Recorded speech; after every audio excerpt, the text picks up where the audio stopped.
pays.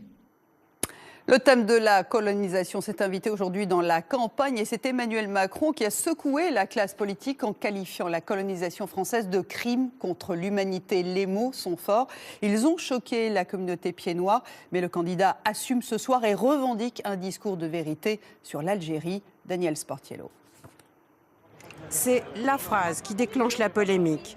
Quand Emmanuel Macron, en visite à Alger, livre sa définition de la colonisation, un sujet toujours brûlant.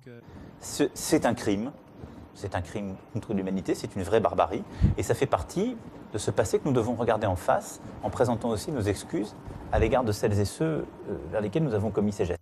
Crime contre l'humanité, à Marseille, chez les Pieds-Noirs, l'expression ne passe pas.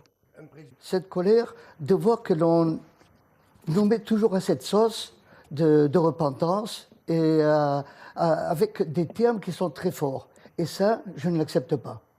Et même si Emmanuel Macron tempère ses propos quand il déclare par exemple « Je ne veux pas qu'on tombe dans la culture de la culpabilisation », les réactions indignées ont fusé à droite, chez François Fillon notamment, et au Front National.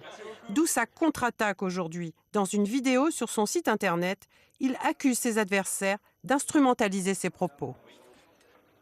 Je ne céderai rien à tous les responsables politiques qui aujourd'hui cherchent à instrumentaliser notre histoire, à instrumentaliser mes propos à des fins clientélistes ou électoralistes. Emmanuel Macron affirme avoir tenu un discours de vérité. Mais pour cet historien, sa démarche est politique. Cela change tout à fait. Ce qu'il a voulu, c'est visiblement se concilier l'opinion publique algérienne et l'appui des autorités algériennes en donnant satisfaction à une revendication de repentance qui est adressée à la France depuis 1995 par les gouvernements algériens successifs. Le candidat à la présidentielle cherche sans doute aussi à attirer à lui un électorat de gauche sensible aux thèses anticolonialistes. Les développements de cette polémique